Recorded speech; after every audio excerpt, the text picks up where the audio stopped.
Mahabubnagar polling station ఇప్పుడే inspect చేయడం జరిగింది. ప్రభుత్వ యంత్రాంగం అన్ని రకాలుగా ఏర్పాట్లు చేస్తున్నారు. దానికి కలెక్టర్ గారికి ధన్యవాదాలు తెలుపుతున్నాను. విజయం అనేది తథ్యము, దాంట్లో ఏం లేదు. ఓన్లీ మెజారిటీ ఎంత ఉంటుందో దాని మీద ఉన్నాము. అందరూ లోకల్ బాడీ ఎంపీటీసీలు కానీ జెడ్పీటీసీలు కానీ అందరు కూడా సిద్ధంగా ఉన్నారు. అందరితో మాట్లాడడం జరిగింది. డెఫినెట్గా భారీ మెజార్టీతో నన్ను గెలిపియబోతున్నారు. ఇది ముఖ్యమంత్రి కానుకగా ఇవ్వబోతున్నాము. బలం వాళ్ళకు ఎక్కున్నదా తక్కువన్నదా కాదు, వాళ్ళు ఫేస్ చేసిన ప్రాబ్లమ్స్ ఏమున్నాయి, వాళ్ళు 5 సంవత్సరాల నుంచి వాళ్ళు ఏ మర్యాద కూడా నోచుకుంది, అదే నా విక్టరీకి మేజర్ కారణం. 100% నేను 200 to 300 ఓట్స్ మెజార్టీతో గెలవబోతున్నా. చాలా ప్రశాంతమైన వాతావరణంలో గతంలో జరిగిన దానికి భిన్నంగా ఈరోజు ఎమ్మెల్సీ ఎన్నికలు జరుగుతూ ఉన్నాయి. ఎటువంటి గలాటా కానీ, ఎటువంటి ఒత్తిడులు కానీ, ఎటువంటి హంగామా కానీ లేకుండా పీస్ఫుల్గా లోకల్ బాడీ ఎమ్మెల్సీ ఎలక్షన్ జరుగుతూ ఉంది. మీరు అందరూ చూస్తూ ఉన్నారు. గతంలోకి ఇప్పటికీ ఎంత తేడా ఉందనేది. జిల్లా యంత్రాంగం కూడా అన్ని ఏర్పాట్లు చేసింది. మా ఎవ్వరి జోక్యం లేకుండా వాళ్ళు స్వతంత్రంగా వాళ్ళ ఏర్పాట్లు వాళ్ళు చేసుకున్నారు. మీడియా మిత్రులకు కూడా మంచిగా లోపలికి వచ్చే అవకాశం ఇచ్చింది. సో మొత్తానికి ప్రజారాజ్యం అనేది అన్ని రకాలుగా ప్రతి దగ్గర కూడా మనకు కనబడుతూ ఉంది. ఈరోజు మీరు చూసినారు ఎమ్మెల్సీ ఎన్నికల్లో మా ఎమ్మెల్యేలను కూడా మేము ఎక్కడ పోలే బయటికి. మా ఎంపీటీసీలు కానీ మిగతా వాళ్ళు కానీ మేము మాట్లాడినాము, రిక్వెస్ట్ చేసుకున్నాము, అయ్యా ఓటు మాకు వేయండి, భవిష్యత్తులో మీ ప్రాబ్లమ్స్ అన్నీ సాల్వ్ చేస్తామని చెప్పి ఒక ప్రజాస్వామ్య పంతాలో మా ఉన్న 12 మంది ఎమ్మెల్యేలను కూడా ఎవ్వరం కూడా తెలంగాణ సరిహద్దులు దాటి ఎక్కడికి పోలే, మా ఎంపీటీసీలను తీసుకొని పోలే. కానీ దురదృష్టవశాత్తు ఏంటంటే ఇంత పొడుగు మాటలు చెప్పి దేశంలోనే చక్రం తిప్పుతా అని చెప్పిన కుటుంబం వాళ్ళ కొడుకును యువరాజును తీసుకొని పోయి గోవాకు పంపించింది. ఎంత సిగ్గుచేటంటే ఎట్లా వీళ్ళు రమ్మన్నారో, ఎట్లా ఆయనకు మనసు వచ్చిందో గోవాకు పోనీకి ఈ చిన్న ఎలక్షన్ కోసం. దేశంలోనే ప్రధానిగా గెలుస్తా ఎలక్షన్లో చూడు తడాక అన్నోళ్ళు ఈ చిన్న ఎమ్మెల్సీ ఎలక్షన్, మహబూబ్ నగర్ ఎంపీటీసీలు ఇచ్చే ఎలక్షన్ కోసం, వాళ్ళకు ఓట్ల కోసం పోయి గోవాల ఆ ఫోటోలు కూడా చూస్తే మనకే అసహ్యం అనిపించింది. ఒక ఎమ్మెల్సీ ఎన్నిక కోసం సీటు ఇంతగా దిగజారాలన్న రాష్ట్ర స్థాయి నాయకులు అని చెప్పి నిజంగా చర్చించుకుంటున్నారు ప్రజలు. ఇక గోవాకు పోతే ఏం చేస్తారనేది అందరికీ తెలుసు. మరి దాంట్లో వీళ్ళు పాలు పంచుకున్నారా మా యువరాజు గారు, కేటీఆర్ గారు అనేది కూడా తెలవాలి. ఇప్పుడు అక్కడ పోయి గోవాకు పోయి వాళ్ళని బ్రతిమలాడుకునే స్థాయికి ఈరోజు తెలంగాణ ప్రజలు తీసుకొచ్చిండ్రు అంటే అది ఆ తెలంగాణ ప్రజల గొప్పతనం, ప్రజాస్వామ్యం యొక్క గొప్పతనం. విర్రవీగే వాళ్లకు, అహంకారపూరితంగా మాట్లాడే వాళ్లకు ప్రజలు ఏ విధంగా బుద్ధి చెప్తారనేది గత ఎన్నికల్లో మనం చూసినాం. ఇంకా వాళ్లకు పాతకాల వాసనలు పోవట్లే. ఇక్కడ ఎంపీటీసీలను కనీసం మనుషులుగా కూడా చూడలే 5 సంవత్సరాలు. కనీసం కుర్చీ వేసి ఒక సాటి మనిషిని గౌరవించుకుందామన్న సంస్కారం కూడా అప్పుడున్న ప్రజాప్రతినిధులకు, మంత్రులకు, ఎమ్మెల్యేలకు, ఈ ముఖ్యమంత్రికి, ఈ యువరాజుకి, వర్కింగ్ ప్రెసిడెంట్ గారికి లేకుండే. వాళ్ళకు అన్నీ కూడా ఒక్క రూపాయి కూడా వాళ్ళకు నిధులు ఇవ్వలే. వాళ్ళు కూడా జవాబుదారీ, గెలిపించిన ప్రజలకు ఏదో సేవ చేయాలన్న కోరిక వాళ్ళకు ఉంటుంది. వాళ్ళకు అట్లా ఫండ్స్ కూడా ఇవ్వలే. మొత్తానికి వాళ్ళను ఒక జీవోత్సవంలా చేసి ఆ వ్యవస్థను నిర్వీర్యం చేసినందుకు ఈరోజు మహబూబ్ నగర్లో ఉన్న ఎంపీటీసీలు అందరూ కూడా తిరుగుబాటు చేసి వాళ్ళ గుణపాఠం చెప్పబోతూ ఉన్నారు. ఖచ్చితంగా వాళ్ళ సమస్యలు పరిష్కారం చేసే, వాళ్ళకు చేదోడు వాదోడుగా ఉండే అభ్యర్థి మన్యం జీవన్ రెడ్డి గారిని భారీ మెజార్టీతో గెలిపించుకుపోతూ ఉన్నారు. మేము ఎక్కడ కూడా బయటి రాష్ట్రాలలో తీసుకుపోయి మేము అందరం తీసుకుపోయి వాళ్ళతో తాగిచ్చి తందనాలు ఆడిచ్చి చేయలే. వాళ్ళను మనుషులుగా గుర్తించినము. వాళ్ళు ఈ ప్రజాస్వామ్యంలో వెన్నెముక లాంటి వాళ్ళు, గ్రామ స్వరాజ్యానికి వాళ్ళు కారకులు.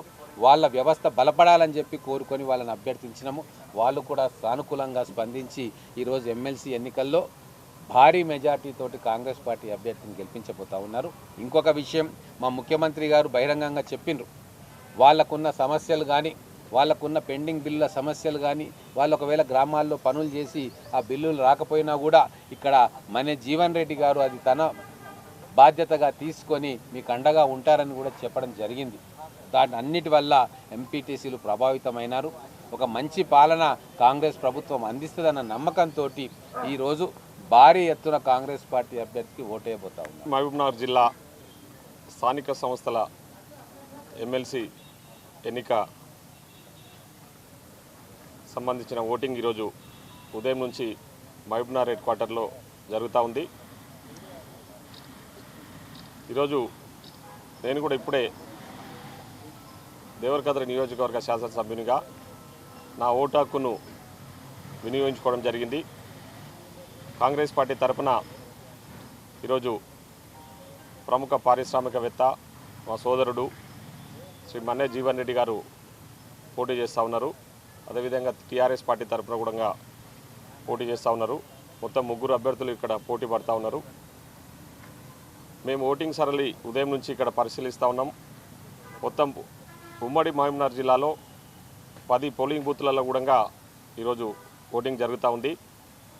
ఎక్కడ చూసినా ఎవరిని అడిగినా కూడా ఒకటే చెప్తా ఉన్నారు, కాంగ్రెస్ పార్టీకి ఓటేసినాము, కాంగ్రెస్ పార్టీని గెలిపిస్తామని చెప్పేసి. వారి నినాదం వాళ్ళందరూ కూడా ఒకటి ఏంటంటే 2 డేస్ క్రితము గౌరవ ముఖ్యమంత్రి గారు శ్రీ రేవంత్ రెడ్డి గారు మా స్థానిక సంస్థల గురించి, మా బాగోగుల గురించి, మా బాధల గురించి మాట్లాడిన విధానం మాకు చాలా బాగా నచ్చిందని చెప్పేసి అందరూ ఎంపీటీసీలు, జెడ్పీటీసీలు, కౌన్సిలర్లు కూడా చెప్పడం జరిగింది. ముఖ్యంగా గౌరవ ముఖ్యమంత్రి గారు అదేవిధంగా మేమందరం కూడా గత ప్రభుత్వంలో ఒక దుర్మార్గ పాలనది, ఒక దుష్ట పాలన. ఆ దుష్ట పాలనలో అందరూ కూడా వివక్షకు గురైనరు. ముఖ్యంగా ఎంపీటీసీలు, జెడ్పీటీసీలు, కౌన్సిలర్లు, సర్పంచులు వాళ్ళు చేసిన పనులకు కూడా బిల్లులు ఇవ్వకుండా అడ్డగోలుగా దోచుకుని రాష్ట్రాన్ని అధోగతి పాల్పట్టించిన బీఆర్ఎస్ పార్టీకి బుద్ధి చెప్పాలనే ఆలోచనతోన ఈరోజు బీఆర్ఎస్ పార్టీలో గెలిచినా కూడా వాళ్ళందరూ కూడా స్వచ్ఛందంగా ముందుకు వచ్చి ఈరోజు కాంగ్రెస్ పార్టీకి ఓటేసినామని చెప్తా ఉన్నారు. వారందరికీ కూడా మేము కృతజ్ఞతలు తెలియజేస్తూ ఉన్నాం. మా గెలుపు ఎప్పుడో డిసైడ్ అయిపోయింది. ఈరోజు ఎన్నిక తర్వాత సాయంత్రమే తెలిసిపోతుంది మనకందరికీ కూడా. ఖచ్చితంగా మన్నే జీవన్ రెడ్డి గారు, కాంగ్రెస్ పార్టీ తరఫున నిలబడ్డ మన్నే జీవన్ రెడ్డి గారు భారీ మెజార్టీతో ఎమ్మెల్సీ గెలవబోతా ఉన్నారని చెప్పేసి ఈ సందర్భంగా నేను తెలియజేస్తా ఉన్నాం. ఎందుకంటే అవతల నిలబడ్డ వ్యక్తి గురించి మీకు అందరికీ కూడా తెలుసు. ఒక నేర చరిత్ర గల వ్యక్తి. ఎక్కడ దొరకకపోతే అక్కమ్మొకటే దిక్కు అన్నట్టు ఈరోజు టీఆర్ఎస్ వాళ్ళ పరిస్థితి ఏముందంటే ఎవరు దొరకకపోతే ఎవరినో పట్టుకొచ్చేసి ఎన్నికలలో నిలబెడతా ఉన్నారు. రేపు జరగబోయే పార్లమెంట్ ఎన్నికలలో కూడా మేము భారీ మెజార్టీతో, ముఖ్యంగా మహబూబ్నగర్ నుంచి భారీ మెజార్టీతో వంశీచంద్ర రెడ్డి కూడా గెలవబోతా ఉన్నాడు. ఇప్పటి నుంచి మేము చెప్తా ఉన్నాం, ప్రజలు మా పట్ల విశ్వాసం వ్యక్తం చేస్తూ ఉన్నారు, మా పాలన పట్ల విశ్వాసం వ్యక్తం చేస్తూ ఉన్నారు. కాబట్టి మేము అందిస్తున్న పాలన కూడా ప్రజలందరూ కూడా హర్షిస్తూ ఉన్నారు. కాబట్టి ఇప్పటి నుంచి ఏ ఎన్నిక జరిగినా ఎమ్మెల్సీ కావచ్చు, ఎంపీ కావచ్చు, ఎంపీటీసీ కావచ్చు, జెడ్పీటీసీ కావచ్చు, సర్పంచ్ కావచ్చు, ఏది జరిగినా కూడా కాంగ్రెస్ పార్టీ గెలవబోతా ఉందని చెప్పేసి ఈ సందర్భంగా తెలియజేస్తా ఉన్నాం. అన్ని ఎన్నికలలో కూడా మేము విజయదుందుబి మోగించబోతా ఉన్నాం.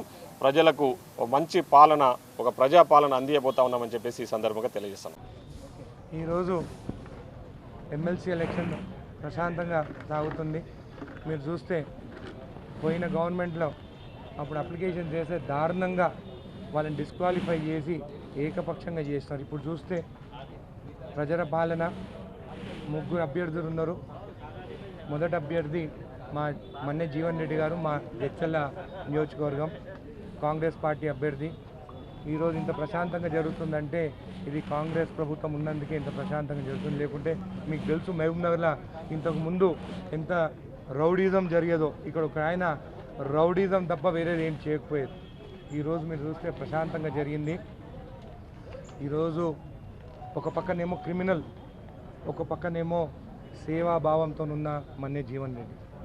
ఆ క్రిమినల్తో పోయిన వాళ్ళు ఆ గోవాకు పోయి మీరు నిన్న చూసింటారు వీడియోలో ఆడుతూ డ్యాన్సులు వేస్తూ ఒక కౌన్సిలర్, ప్రజలు ఎన్నుకున్న కౌన్సిలరు బీర్ బాటిల్ పట్టుకొని డ్యాన్సులు వేసుకుంటా ఆ వీడియోలు మళ్ళా వాట్సాప్లో పెట్టడం అంటే ఇంకా మీకు అర్థమైంటుంది వాళ్ళు ఎలాంటి వాళ్ళు.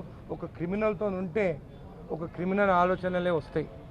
కాబట్టి ఈరోజు మన ప్రభుత్వంలో ప్రశాంతంగా జరిగినందుకు మా సీఎం రేవంత్ రెడ్డి గారికి, మా కాంగ్రెస్ పార్టీ కార్యకర్తలకి, నాయకులకి అందరికీ ధన్యవాదాలు తెలుపుతున్నాను. ఎవరు? నేనైతే పంపించలేదు. నేను వేరే గురించి నాకు తెలియదు. జడ్చర్లలో అయితే నేను ఎవరిని పంపించలేదు. స్వేచ్ఛగా ఉన్నారు అందరిని. ఎవరు వాళ్ళు స్వేచ్ఛగా వాళ్ళే వచ్చినారు. ఎవరు బండ్లు ఎక్కించుకోలేదు. వాళ్ళ బండ్లలోనే వచ్చినా వాళ్ళే లోపలికి వచ్చినా వేసుకున్నారు. వాళ్ళకంటే భయము. ఆ భయంతో వాళ్ళు క్యాంపులకు తీసుకుపోయిండ్రు. మాకేం భయం ఏం లేదు. మాతో వాళ్ళే స్వేచ్ఛగా వచ్చినారు, ఓటు వేస్తున్నారు, వెళ్తున్నారు. కామన్ అది. ఆ విషయం ప్రతి ఒక్క ఎవరి సెక్యూరిటీ కొరకు వాళ్ళు ఉంటుంది. ఏ పార్టీ అయినా ఎవరైనా దాన్ని తీసుకుంటారు. ఓడిపోతామని కాదు, ఎలక్షన్లు అన్నప్పుడు గెలిపోవటంలో సహజం. వీటన్నిటికీ మనం దాన్ని వన్ సైడ్ తీసుకోవచ్చు. ఎవరి ధీమా వాళ్ళకు ఉంటుంది. ఖచ్చితంగా మేము గెలుస్తామని మేము కూడా